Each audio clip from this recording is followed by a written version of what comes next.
evening, friends of the Inner Sanctum. This is your host inviting you through the squeaking door for another episode in the Eerie.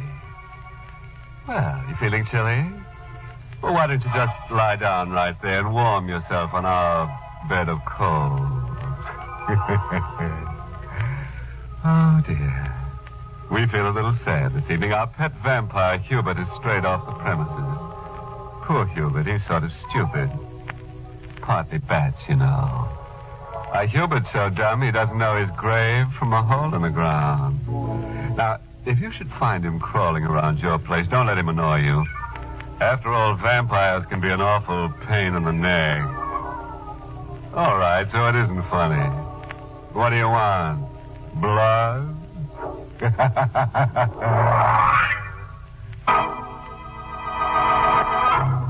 Tonight's Inner Sanctum Mystery, Tempo in Blood, was written by Ed Adamson and stars Mason Adams in the role of Chick with Everett Sloane as Sanders.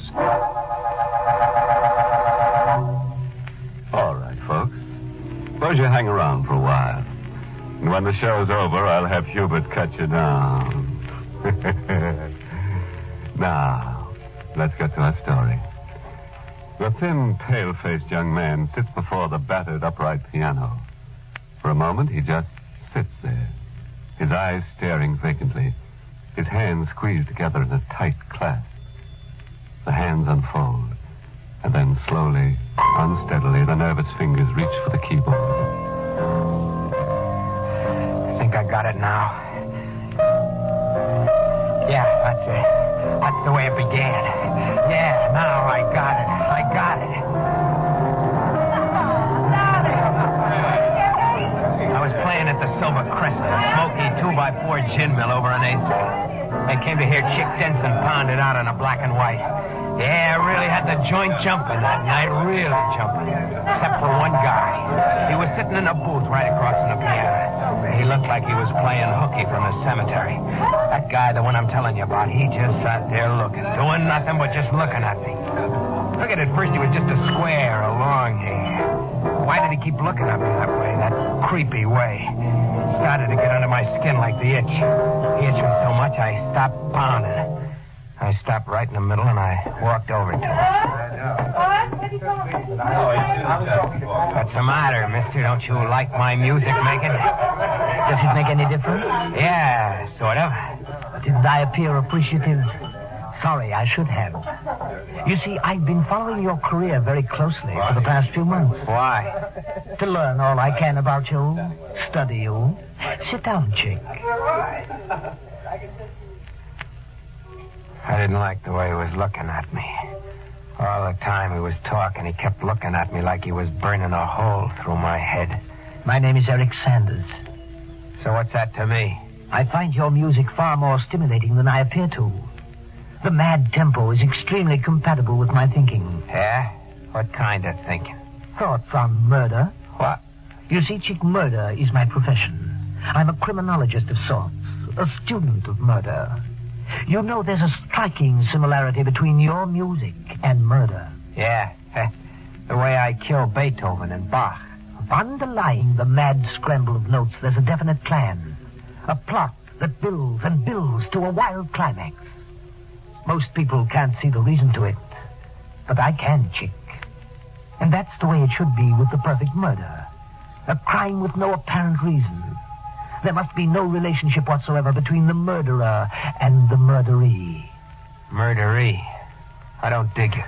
There's a theory that the human race is divided into two classes. The murderers, those bent on killing, and the murderees, those bent on being killed. Fortunately, I find myself among the first class. You're a killer, huh? Yes, but a special and unique kind. You see, I intend to commit the perfect murder. Is that right? Who are you going to knock off? Oh, but that's a secret, isn't it? No, not to you, Chick. Because you're the one I'm going to murder. I figured the guy was a screwball, had holes in his head. I brushed him off. I forgot about him. I'm back at the Silver Crescent the next night, hammering it out for the beer and pretzel crowd. I'm going like 60. And then... That's the tempo, Chick. What? That's the tempo for murder. What are you doing here? I just stopped in to remind you. It can happen any time. Any time.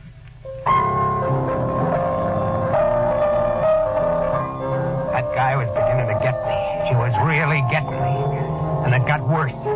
Next night he shows up again. And the next. And the next. Hello, Chick.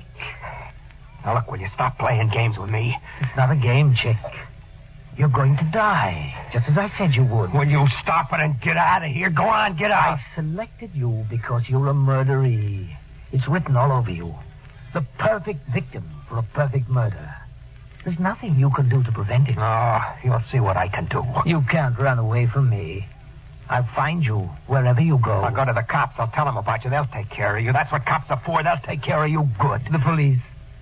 Go ahead, Chick. You go to the police. They'll think you're crazy.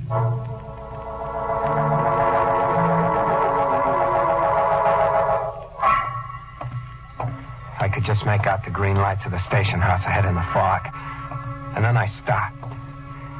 Sure, I tell the cops the guy comes up to me and says, I'm going to murder you, buddy. You're number one on my kill parade. And what would the cops think? They'd think I drag on the wrong kind of smokes. That's what they'd think. So I turn around and I walk back. Get to the corner. I step off the curb and two lights jump at me. I try to get back, but...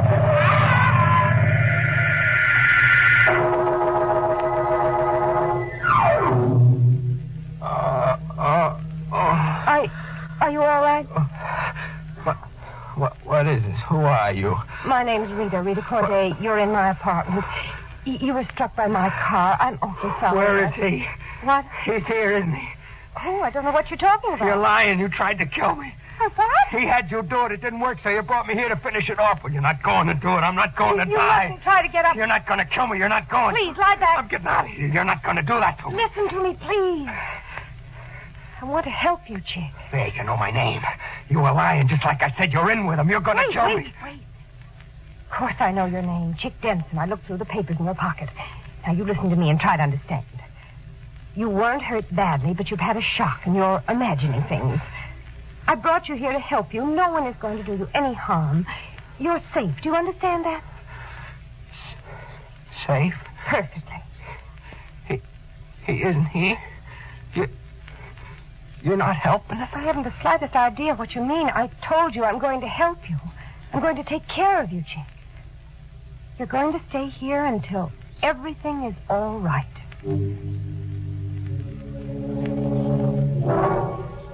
Rita took good care of me. In a couple of days, I was feeling all right. And then I started to figure he'd never find me here. As long as I was here, I was okay. Rita had a piano. I had nothing to do all day but just sit and play. I was okay, but I wasn't telling Rita. Not while Eric Sanders was still out to get me. I'm home, Chick. Hello, Rita. You're late. 10 minutes. I told you, baby, I hate to wait for you. Even just 10 minutes. I stopped in the store around the corner. I bought you something. Yeah. Go ahead, open the package. Okay. Rita. Chick, what's the matter? Look, where did you get it? I told you in a store around the corner. Look at it. The Fine Art of Murder by Eric Sanders. Chick, I didn't buy that book. It was another one. I must have gotten the wrong package. They made a mistake. It wasn't a mistake. I got to get out of here. What's the matter with you, Chick? What's wrong? Coming to get me. I've got to get away from here. I've got to get away. I walked and I walked. I didn't know where to go. Then I saw I was down by the waterfront. I stopped and I stood there looking at the river, trying to figure something out. I pulled out a cigarette. Then when I felt for my matches... Light, Chick. Sanders. I told you, Chick. It was no use running away. I told you I'd find you. I was waiting here for you. I followed you from her house. You sent that book. I told you I had a plan. Now look, you're going to leave me alone. No, Chick. Not until you're dead. Why does it have to be me? I told you why. You were born to be murdered, and I was born to do the murdering. And there's nothing you can do to prevent it. I'm going to make you stop, so help me. I'm going to. If I have to beat the life out of you, you're going to stop. Do you hear me? You're going to leave me alone. You're going to stop. Stop! You can't kill me. And you can't make me stop killing you. No matter how hard you try. It wasn't meant to be that way. Oh, you'll see. You'll see. I pounded into him. I beat him until my hands were sore. Then I stopped. He sagged to the ground. I was going to kick him in the face, right in that smirking face. But I couldn't. I don't know why. I wanted to, but I couldn't. Then he looked up at me. You can't do it, can you, Chick? It's just as I told you. You're the murderee, and I'm the murderer. You're the one who's going to die.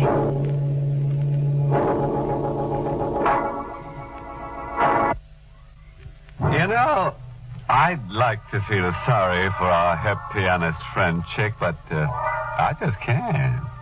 Why, surely his music teacher must have warned him that the boogie-woogie would get him if he didn't watch out. You know, Chick started out by being in the groove. Now it looks like he's headed for a rut, about 6 feet deep. Yes, sir, that Sanders fellow really digs him.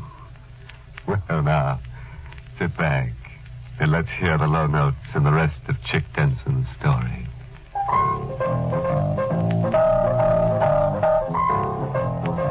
I keep playing this number over and over again. I don't know why. I thought maybe it'd help me forget. But it doesn't. Nothing helps me to forget. I had to make up my mind to do it. I had to kill Eric Sanders.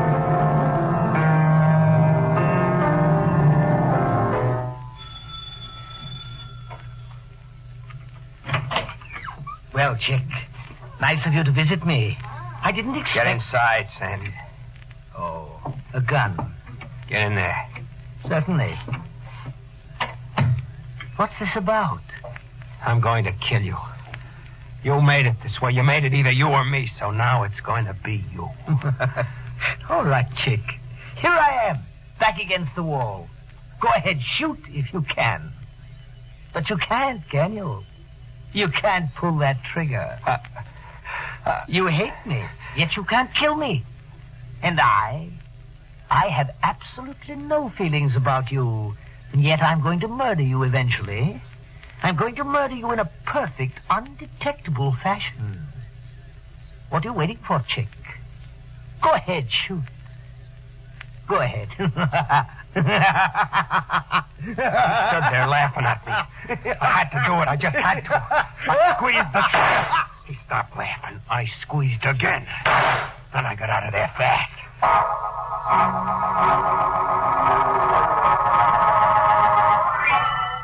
I went back to Rita's place. She was out. I sat down at the piano and banged on the ivories. I wanted to forget everything and just keep playing. I killed a guy.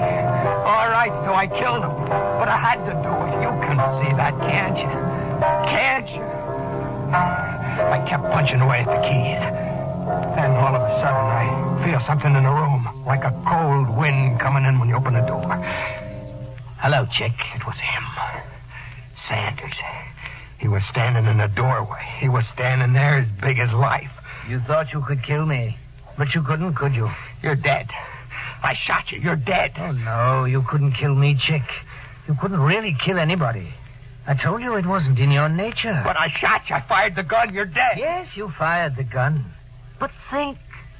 Maybe it was too dark in that room. The lights were low. You never fired a gun before, did you, Chick? Maybe your hand was unsteady. There are many maybes in murder. You've got to have a plan when you kill. A sure, definite plan. Like I have for you, Chick. A plan for the perfect murder. Don't come near me. Stay away. Don't come near me. No, Chick, it's not now. Not at this moment. But the time is getting closer. That's what I came to tell you. The time for you is getting closer.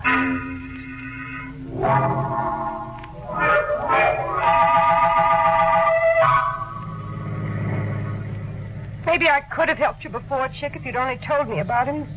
I don't know why I didn't tell you, Rita. Maybe I didn't trust you. You do now, don't you? Oh, sure, baby. All right, then listen to me. We'll drive back to town and you'll go to the police. Oh, no. You can't keep running away. I can't go to the police, don't you see? It's too late for that. I tried to kill Sanders. They'll grab me for that right off. It's got to be this way. We'll hide up in the woods. I know a little place, a hotel. He won't find me there.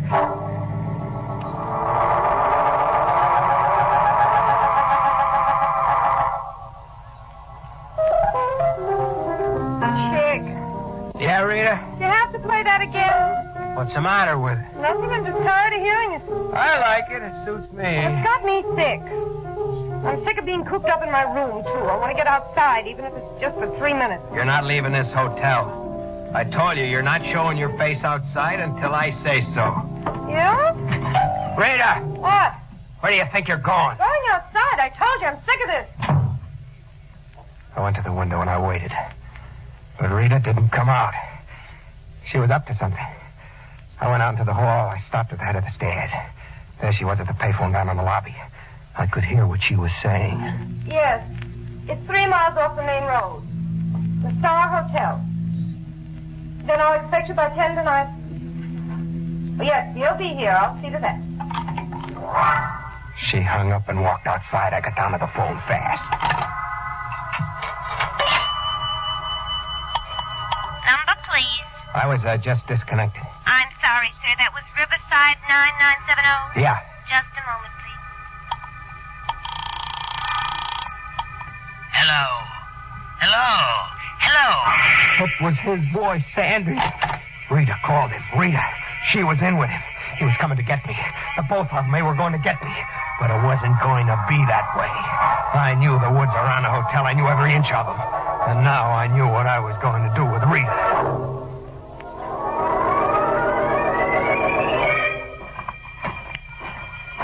Where are we going, Chick? What's the difference? You wanted to get outside, now we're out. It's so dark in these woods. The moon's out. There's a clearing a few yards ahead. See? Plenty of light. It's getting late. We ought to get back, don't you think?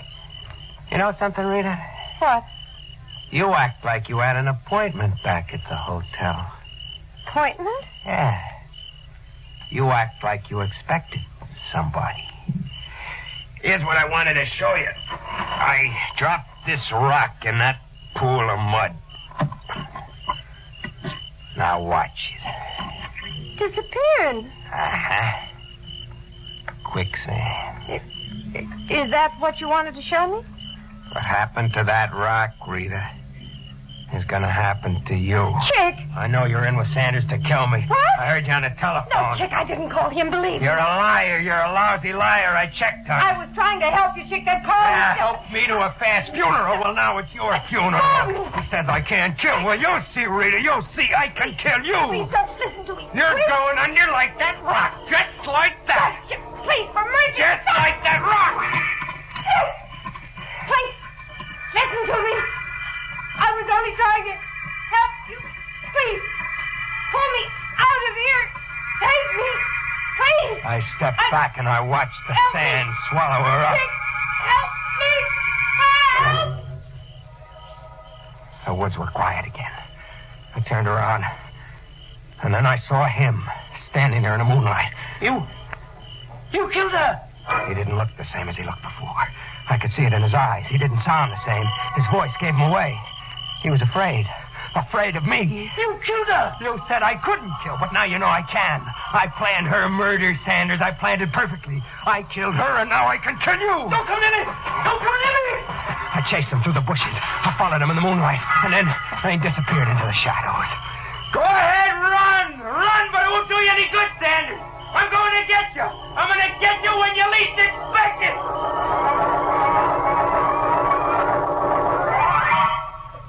I headed back to town to his house. There were no lights on, but I knew he was in there, hiding in the dark. I got in through a window, went upstairs, and opened the door to his bedroom. The moonlight was coming in. It was shining on the bed, right on the bed where he was sitting. You? I told you, Sanders, you couldn't get away from me. Don't come near me, please. You're going to die, and no one will ever find out who did it. A perfect murder. No, don't. A perfectly planned murder, Sanders. My hands closed around his throat tighter. And then the life dropped out of him. I let him fall back on the bed. And when I looked at him, something funny happened. He wasn't there. I felt dizzy. I rubbed my eyes. I looked again. Then something came from behind me. An arm. It swung around my neck. All right, you. Don't move. I tried to get out of the grip. The arm tightened. I said, don't try to... Something hard and heavy pounded on my head and slammed up against my brain. And then I faded. When I came out of it, I heard a voice above me. I was keeping a watch on the house like you told me, Inspector. I saw this character sneak in through a side window. He was choking the devil out of that pillow there on the bed. And like I told you on the phone, he was talking to himself a mile a minute. That crazy kind of talk. Well, Robinson, he's our man, all right. Sure, Inspector, but what bothers me is if he did knock Eric Sanders off 3 days ago, why in the deuce did he come back here again? I don't know, you got me. But it's a good thing for us he did. We were up a blind alley in this case. From the way things looked, Sanders' death was a perfect murder. Before the trial started, they sent a doctor in to see me. One of those mind specialists. He spent hours with me. He told me why I bothered to go back again to Sanders' house. The first time you went to Sanders' house, Chick, you actually murdered him with your gun. But in your mind, you couldn't kill him. In your mind, he was still alive. But, Doc, I saw him. He talked to me. I heard his voice. Those were hallucinations, Chick. Yeah? What about the telephone call Rita made? I talked to him right after she did. Rita Corday was calling in a doctor to look at you. She thought you were mentally sick. When you heard the doctor's voice on the phone, you believed it was Sanders because you wanted to believe that. Rita, she was trying to help me, like she said. Yes, and after you killed her, you felt you could kill Sanders. That's why you went back to his house, to fulfill the murder in your mind. That's all there is to it, Chick. That's all there is to it. That's what the doc said. But there's more. The court said I was non-compass something. It means that you're crazy. That put me away in this place. Here I got nothing to do but think. I asked for a piano. They brought this one in this morning. The doc said it was hallucinations, but I saw him. I really saw him. Yeah, and I heard his voice. The doc said it couldn't have been Sanders, but I tell you, I saw him. I saw him with my own eyes. The doc said Sanders was already dead. All right, then. If it wasn't Sanders I saw, then who was it? Who was it? I'm trying not to think of it. That's why I'm playing now. Maybe if I play long enough, I'll forget about what I'm thinking. I'll keep playing, that's all. I'll just keep playing.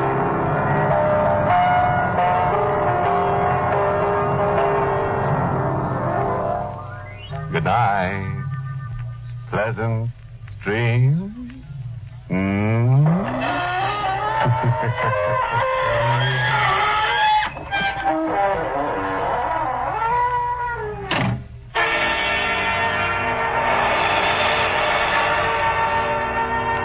Inner Sanctum was a presentation of the United States Armed Forces Radio Service, the voice of information and education.